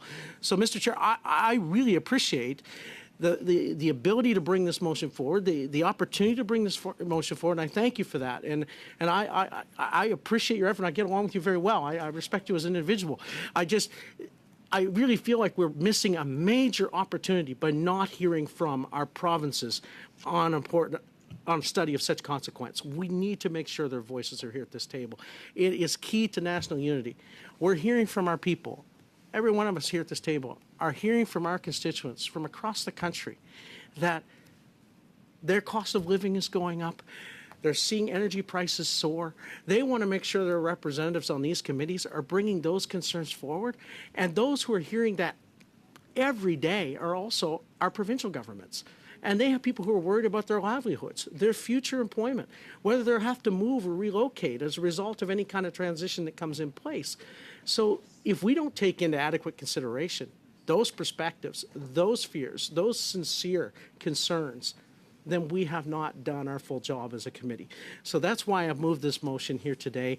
And I really hope and ask my fellow committee members to give this due consideration and make sure that we have adequate representation from our first ministers and our provinces that want to speak before this committee. I think all of us would want to hear from the provinces that want to make sure their voices are here. So I trust that we'll have good support for this motion going through. Thank you, Mr. Chair. Thank you so much, Mr. Bragdon, for a very thorough motion and explanation in support of that. Now, I just wanted to go to the question that Mr. McLean had as far as speaking order. And as I had noted, when Mr. Bragdon made his motion, both Mr. Genis and Mr. Sobera had their hands up, and I was working with the clerk trying to figure out who was who. The speaking order that we have put, as it was typed, Mr. Genis, Mr. Sobero, Mr. McLean, Mr. Angus. And so that would Mr. Sobero. To challenge the chair on the speaking order list, please. Okay. And what would be the challenge? The challenge that I had put my hand up Okay, you're prior suggesting to. you're first, Mr. Sorry, Genis, Mr. second, Genis. Mr. McLean. we can third, go I to think Mr. he's saying I Angus, should fourth. go first. Is No, Francisco that's saying not I what should I'm go hearing. first? So, No, Greg, Just I'm a not point saying of that, and you point do of not have the order, floor, Mr. McLean. Mr. Chair. I think the rules prescribe that it is who catches the eye of the chair, and Mr. Sobera is trying to make a challenge not on the basis of rules, but he's trying to make a challenge to something that the rules prescribe as being a matter of the eye of the chair. I don't think you can challenge that, Mr. Chair. I think. Mr. Genis, he's I'm going trying to actually have to correct you on that. And based on the very first meeting, within the first 5 minutes of me taking this chair, the Conservatives and the NDP challenged me on my speaking order, my very first speaking order. Mr. Chair, I'm And challenging that's your correct. ruling. It was the So I'm going Conservatives to that did accept challenge you on the chair. Absolutely. I remember And so that I'm was going the to accept the Conservatives, challenge and of the then I chair, felt and the I had to be speaking order fair. is Sorry, so, Mr. Chair, I'm only fair challenging to your I need ruling. order. I have Yeah. had the microphone, and so I want everybody else to mute their microphones. I've just made a ruling that the challenge to the chair has been accepted. Point of order, The Mr. new Chair. I'm speaking order- challenging no, I'm that not. ruling. Well, If I can we're voting challenge on any this one ruling, I can first, and challenge. then No, we'll no, take no, that no, one no. second. You made a So, ruling about the challenge. right I'm now, challenging that ruling. We now. have a challenge to the chair. So you and say I I'm- can't challenge your ruling, but he can? I'm saying that we have this challenge first. No. But you made a ruling about the challenge, and I challenge your ruling about the challenge. And we have so to vote mine on has this to first. proceed. So, No, you Chair- have no, to. no, You Chair, can't. cut You your can't microphone. accept Cut his the challenge, microphone now. Mr. Chair. You're microphone you're being a now, hack as here, we're about Mr. to vote Chair. on this. You're being a total The- hack. You can't give him. Whoa, whoa, whoa. You That can't is accept his disrespectful, and challenge. you're Whoa. crossing lines Chair, here, man. You can't give him his Crossing challenge. some lines. Chair, So we're You're I voting- asked crossing that some might lines. be shut off You and can't attacking the accept chair his personally. challenge So and the not new my speaking challenge. order is Yeah. Mr. This is Genis, ridiculous. or You Mr. can't accept behavior. his challenge and not my Mr. challenge. Could we get the Cut your clerk to weigh in? microphone. Leave Could I invite the now. clerk to weigh in, Mr. Chair? McLean, Mr. Could we get some Angus, all in advice from the favor of clerk on new this? Speaking order. Would you like to get some Can advice you from speak in the order? nonpartisan clerk Yeah. on this, Mr. Chair? We'll I vote. am calling the vote. You're not welcoming the advice from the 1, clerk. 2, 3, You're not even 4. going to let the clerk weigh in, Mr. Chair. Come on. 5, 6, and Sorry, seven. Mr. Chair, we don't even know what the vote is. We have if people would cut their mics and listen to the chair, you would know what the vote was. Could we get The a vote was a procedural challenge to the explanation chair from the for new clerk? speaking order, and the new speaking order is Mr. Sobera,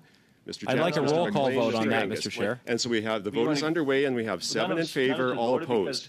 Mr. Chair, is there a roll? I like a roll call All vote. opposed? We don't I'd even like a have roll vote call going vote. on Nobody here- is going on opposed? here. Okay, The all vote right. I'd like a roll passed. call The vote. vote is passed. The Mr. vote is- Jennings the should vote have is been. passed. Mr. Chair, I requested a roll call vote, and I requested a challenge to the chair. Rivera, the And floor you're, is yours. Mr. Chair, Thank you, microphone, this Mr. is a Chair. complete Mr. abusive Jennings, I do have the process. floor, Mr. Jennings. and I will Mr. continue Chair, speaking, I Mr. requested a Jennings. roll call vote. The Chair, rules I prescribe I have a right to request a roll I move to call adjourn vote. debate Mr. on Chair. the You're saying I motion at hand, requested a Mr. right to a Chair. roll call vote. I I move was to saying it adjourn while it debate was on the going motion on. at I hand. request a Point, roll Chair. call We vote. have a There's no diligent point- order. there's no point Mr. order. Chair, I moved- you're completely ignoring the I move to rules. adjourn debate on the motion. I want to Chair. hear from the Garnett, clerk on the this. You're floor is completely mine, not ignoring the yours. rules. Garnett, You the can't just floor is pretend the mine. rules don't Chair, I operate. move to The adjourn debate rules on the motion establish right now. that you can Chair, request a roll call vote. Okay, The rules we're going to establish that you take can a, challenge the 5-minute chair. break. 5-minute break. I'm suspending right now while I consult for a moment with the clerk. And so I'm setting the clock for 5 minutes. I would suggest everybody go stretch your legs, and I'll reconvene in 5 minutes. Thank you very much.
Now, where we left off is that we had a challenge to the chair. I gave a new order was presented. It was voted on. It was passed, and so that is concluded. And the floor now has gone to Mr. Sobera, who made a motion as things were deteriorating to adjourn debate. And so that's where we're at in the order of business today. And so I'm going to Point of order, Mr. Chair. call the question on adjourning debate. So, Mr. McLean, No, point of on order. I will debate, hear didn't know I will was- hear okay, I your didn't know point it was of a order. motion. So my point of order is you called, and I'm participating virtually, which is part of this current parliament, as you recall. So the point of order is that I don't know what you were calling the vote on. As you can see, I didn't vote. It's sort of like, what's the vote going on here right now? Is it the challenge to the challenge? Is it the challenge? We have no idea what you were voting on if we're participating on screen. It was complete mayhem. Mr. Chair, you've lost control of this. Point of order, And that's Chair. And that is part of what we need to get here. So can we get back to the point where we're actually voting on something? Point of What we're order. voting on, I think you've got to The get vote back to happened. order The here. vote was taken. The Actual- fact like that to speak to people point were of not order as muting well. their Mr. microphones Chair, and like listening. I say, that was not a vote because I'm asking in the middle of the vote, what's the vote on? And you were just rushing ahead as if nothing was going on in your head. You weren't paying attention to what was happening with your committee members. You've got to respond to the rules. I explained Mr. that the Chair. vote was. I explained what the vote was. People were not listening. You need to take some responsibility people for were not not listening to the when the chair is speaking, and so everybody needs to take some responsibility. I explained multiple times that what the vote was. It was the reordering of the speaking order. What the speaking order was, we voted. It's done, and now we're into the next order of business, Well, which is the I adjourn disagree, debate, Mr. and that's a Speaker. dilatory motion, and so I'm going to call the vote on that. So all in favor of adjourning debate. Okay, you're out of order, Mr. McLean. Point of order. I'd like to speak to the same Call point the of order, question Mr. to Chair. the vote. You, vote. Speaker, just Mr. Chair, I'd called like to speak to the adjourn same debate. point of order. And Point so of speaker, order. Call the point vote. right now. I have a point of Speaker, order call on the vote. floor, You Mr. need Chair. to Ask it, everybody to Garnet. shut their microphones down because I'm calling the vote to adjourn. You can't. debate. I'm raising a point of order. What vote? You can't just make things up, I will- Mr. Chair. There are rules to committee, and I have a point of order to Okay, raise. I will hear your point of order. Thank you very much, Mr. Mr. McLean's Chair. done. Speaker. What's your, Mr. Thank Jennings, you. your point of order, Thank and you. then we're going to have the vote. Mr. Chair, there is a process with respect to votes that has to be respected at every committee. That process is when a vote is taken, the question is read by the chair, and the committee is asked to cast their votes.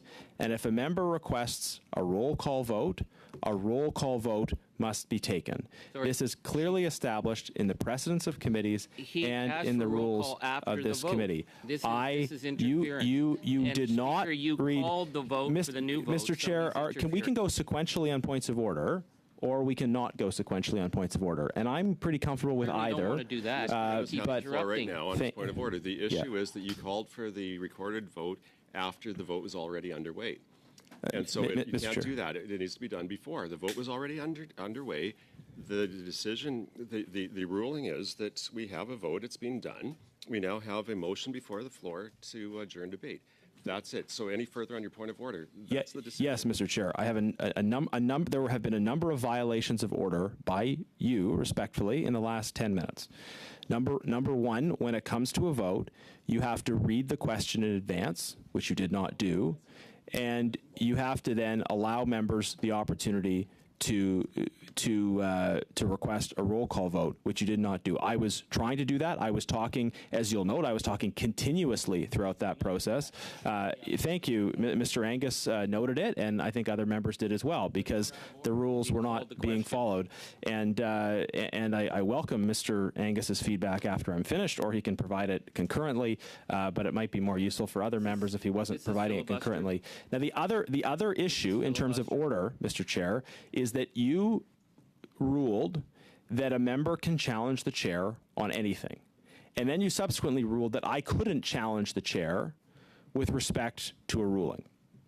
So I don't understand why you think it's okay for a Liberal member to challenge the chair and then to rush through a vote without a roll call vote and without reading the question, and yet why you think it is not okay for a Conservative member to challenge the chair. Now, I know you were elected as a Liberal, but you come into the committee with an expectation of impartiality, Point an of order, expectation Chair. that should be These upheld. are personal attacks And, against the chair. He's called you a Mis- hack. Mr. He's saying Mr. that Chair, you're being partisan. the- This is ignorant the- behavior. You called the my question. encouragement to It you should be moved would be to on, and rule You need to shut him that a down. challenge to the chair is of equivalent value and impact, whether that challenge to the chair comes from a member of the government or from a member of the opposition. So the question, Mr. Jennings, is are you challenging the chair? I wanted to initially prior to the vote. I do again. I think. Okay, so if you're going to challenge the chair, please challenge the chair, and then we'll. So, Mr. Chair, I will challenge both of your rulings separately. Okay. I will challenge your ruling that the vote was taken, and I will challenge your ruling that a challenge can be taken on the speaking list. And I would request a roll call vote, to be very clear, on both of those challenges. And I hope members would uphold the rules, but at least we'll have a chance to properly adjudicate this and find out on my first challenge and on my second challenge. And then once we've at least adjudicated that will provide us with some basis for knowing what the next steps are. Yes, I will accept your two challenges. So we're going to go through the first one, which is, as I understand it, a challenge to the vote that I had called on the new speaking order. Is that what So you're... the first challenge to the chair was about whether or not a member can challenge the speaking order. You ruled that they can. I don't think they can. We've already set that precedent in this committee. It's already But done. I can It's still already done. challenge the chair, Mr. Chair. I could. Well, so Chair, you can challenge ruled the on chair. this. I ruled on it that you can challenge. So that's what we're voting on. Is that That's the first challenge. Yes. so can you give us your how you would like it worded? Yeah. So you ruled that Mr. Sorbera can challenge the chair. You identified what was the fair speaking order. Mr. Sorbera challenged that, and I do not believe he can challenge that. So I'm challenging your ruling that Mr. Sorbera can challenge the speaking order. That's the first challenge. Okay, so what we're going to vote on is that the chair can rule on the speaking order. Is that correct? So Sorry, I thought it was that the chair can change the speaking order at the request of one of the Liberal members. Mr. Chair, I guess on another issue is that when just wait, let's get this one figured out first. So you're saying that the challenge is that the chair cannot rule on speaking order. Yes, Mr. Chair, formally, and this is another issue because you didn't read this question properly, but formally when there's a challenge to the chair, the question that is to be put to the committee is, shall the chair be sustained? And that was actually not the format in which you put the previous question. In the previous question, the answers were flipped around. So maybe the clerk can clarify that. But I think the question you should be putting to the committee is, shall the chair be sustained? And then the committee will vote on whether the chair ruling shall be sustained. That's the question.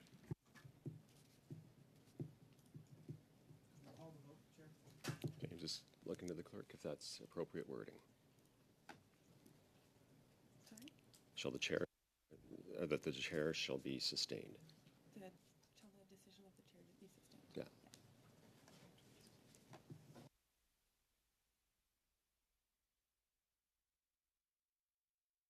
Talking about is the decision is the reorder, the updated speaking order. That's what we're when we Chair, say. no, the question is, shall the ruling of the chair be sustained? That's the question that we need to vote on. Exactly. now. That's what It's I not just said. debatable. We just need to go to a Yeah, vote. I'm just clarifying. So if somebody says what decision and what ruling, and it's the ruling of the speaking order, that's what we're talking about. Sorry, it's my challenge to your ruling that the speaking order can be challenged. Okay. And we're asking, and you ruled that it can be challenged, and now we're voting on the question of whether your ruling in respect of allowing the challenge, whether that shall be sustained. Right. So a vote aye means you agree with the chair. A vote nay means you agree with me, which is the opposite of the way you took the vote on the previous challenge, which is part of the problem, but we'll get to that. Okay. So shall the ruling of the chair be sustained? All in favor? I asked for a roll call. Oh, okay, Thank roll you. call vote, so we'll turn it to the clerk for the roll call vote. So the vote on the ruling of the chair, Mr. Shahal, Yes. Mr. Bruson, Yes. Madame Lapointe, Yes. Mr. Sorbara, We. Ms. Sachs, Yes. Mr. Bragdon, Nay. Mr. McLean, No. Mr. Melillo, No. Mr. Generous, No. Monsieur Lemire, We. Mr. Angus. Oui.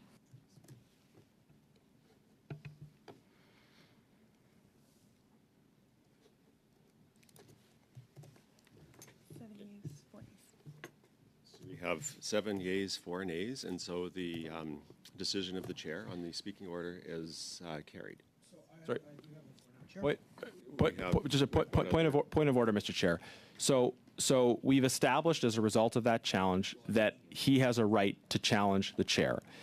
You said that a vote has taken place on that challenge. But I think clearly now maybe we recognize that the format of the vote was not proper because the yeas in that case were considered as supporting the challenge and the nays were considered as opposing the challenge. Come on, When in fact Chair, the proper format, like, can we all go the for proper lunch rather than listen to this idiocy? Mr. Chair, respectfully to the member of the NDP The member is who thinks not rules and respectful. conventions are idiocy, He's insulted the I'm not chair. entirely He's surprised to hear interfered. that They shut from that down an member. But as a Indigenous chief conservative, from I think speaking. rules and We conventions had to are listen to important. Johnny There would MacDonald. sustain our parliament, and I hope the member would reflect on the value of following the rules. Now, Mr. Chair, because the vote was taken incorrectly, I suggest we simply retake the vote with the question stated, shall the ruling of the chair be sustained with respect to Mr. Sorbera's challenge? Because it was not, the vote was not properly taken, the question was not read, the votes were inverted, and that led to confusion. Understandable confusion, because you were interpreting the yeas as nays and the nays as yeas compared to what is normally the proper approach when it comes to chair Okay, challenges. to chair. I will take that, and so we'll put it as a recorded vote to sustain the ruling of the chair on the new speaking order, which would therefore give Mr. Sabera first order of speaking, right? Okay, so that's what we will vote on now, that the ruling of the chair be sustained. You know what? For clarity, it was, so we'll turn it to the clerk for the recorded division.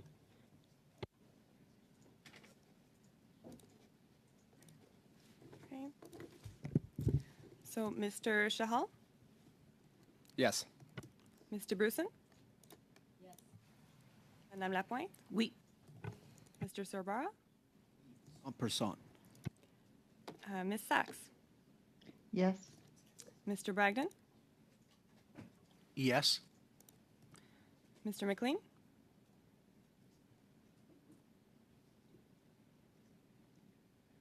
Mr. McLean, you're on mute. Yes.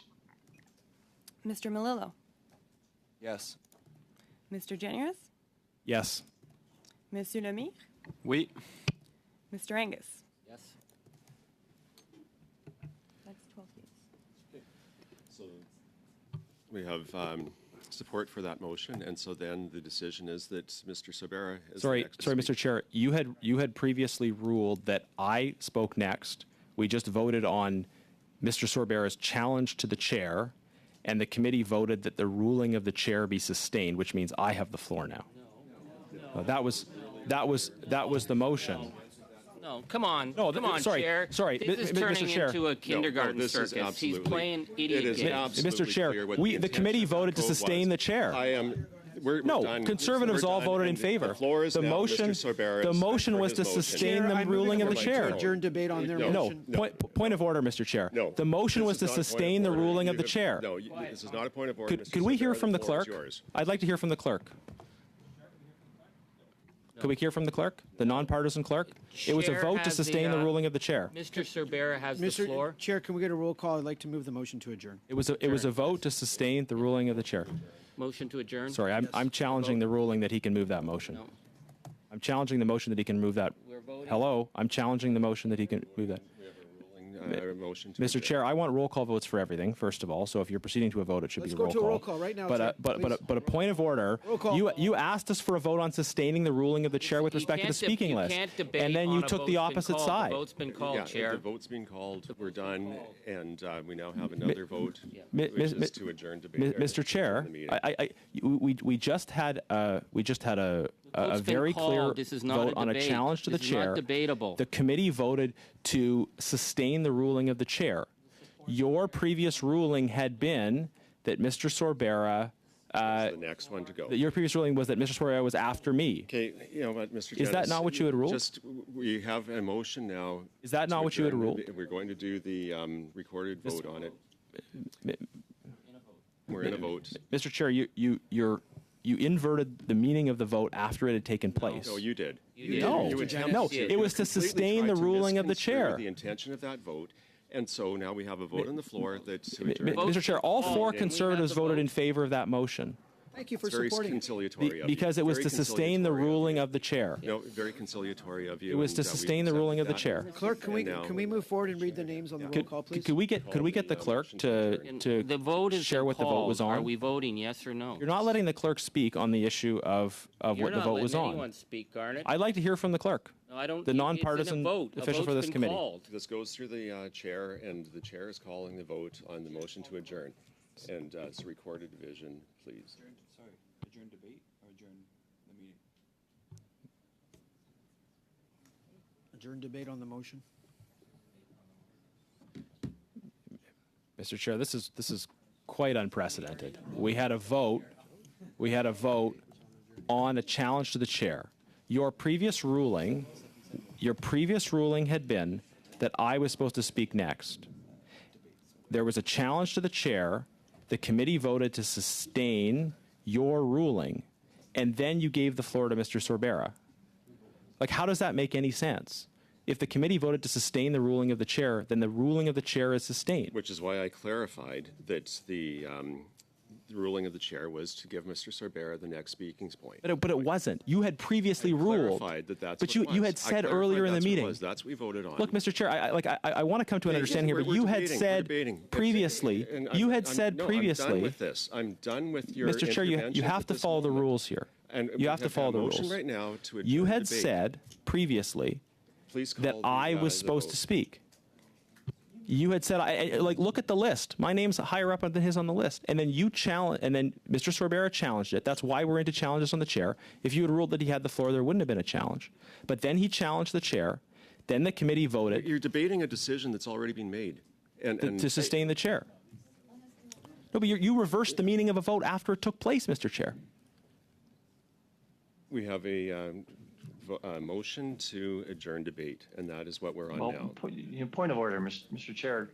I mean, this is confusing for you. It's Point of order, Mr. confusing. McLean, you're just providing We're debate. actually on There's no it. point of order there. No, well, I'm You're trying not to the get chair, Francesca. clarification here. The Point of order, the point of order Mr. is- McLean, you're Well, just it is a good point debating. of order. You're just debating. It's No, not point of actually order. not. I'm actually trying to get some point of order on where we were because I Mr. actually McLean, you're not voted providing to a point of actually order. You're just sustain. debating. I need the clerk No, to I read the actually- I'm names actually- to vote to adjourn debate. Mr. McLean, you're not Clarification from this point of order. debating. You're not providing a point of order. Sorbera, I am actually requesting clarification. Francesca wants on what to be the I- chair. I'm asking voted on. everybody to shut your mics down. We have a vote that's happening. I want to hear from the clerk, Mr. Chair, on the vote that was taken previously and what the meaning of that vote was. You're completely out of line, Mr. Janice.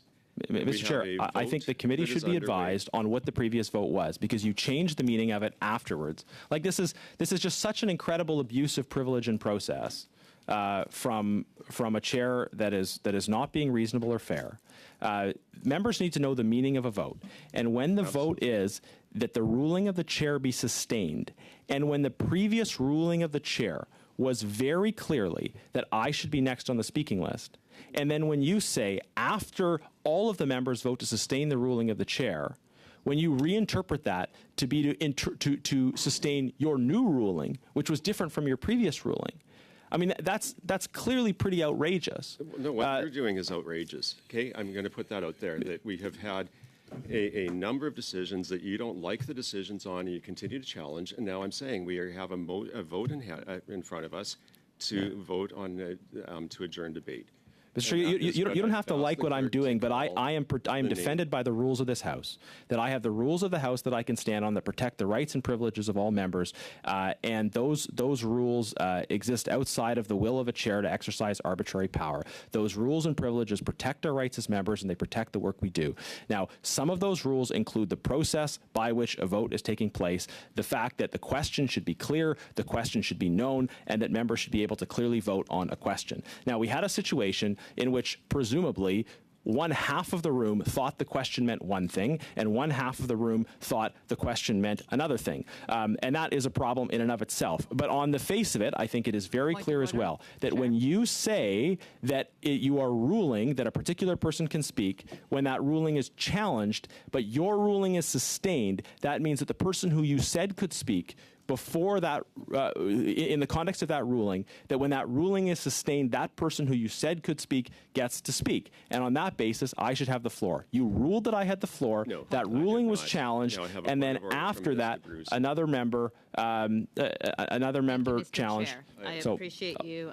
I just wanted to say we were in middle of a vote. There has been a request for it to be a roll call vote, and I would ask that we begin the roll call, please. And I've asked the clerk to do that. Mr. Chair, we had a previous vote.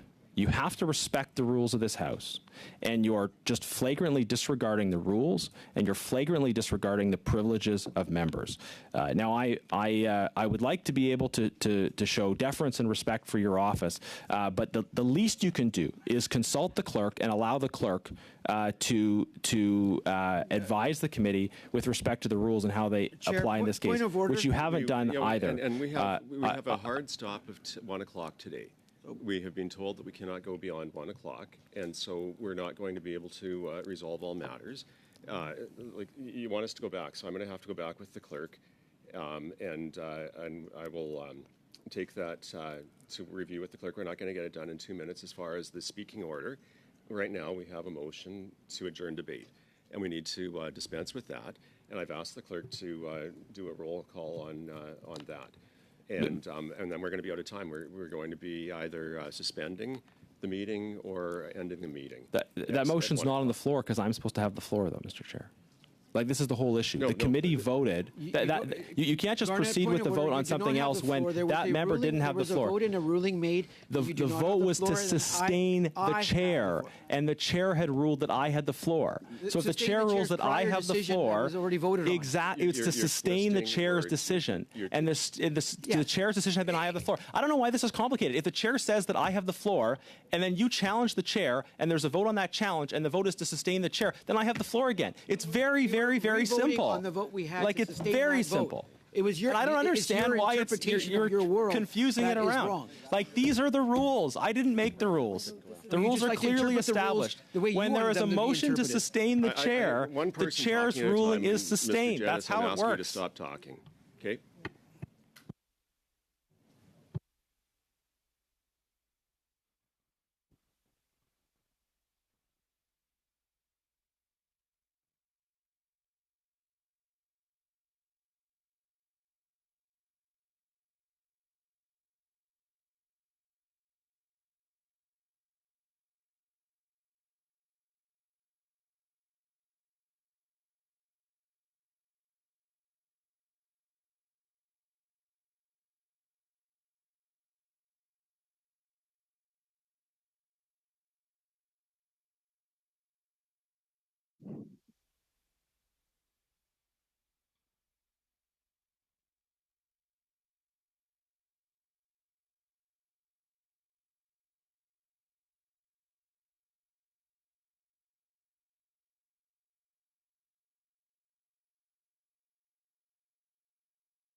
Okay, so in consultation with the clerk, where we're at, we have a motion on the floor to adjourn debate.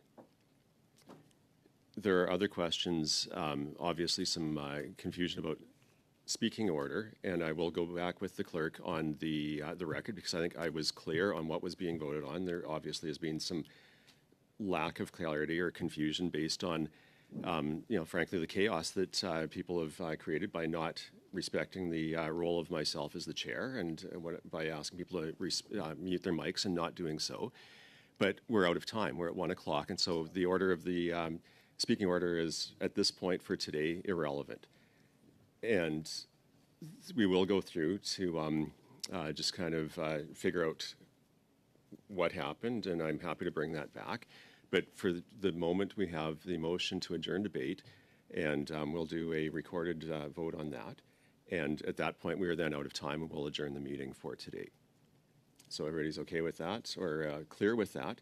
We'll get the clerk to call on the motion to adjourn debate, and then we will be finishing today's meeting with apologies to the witnesses for not having been able to get any further into the debate or the witness testimony today.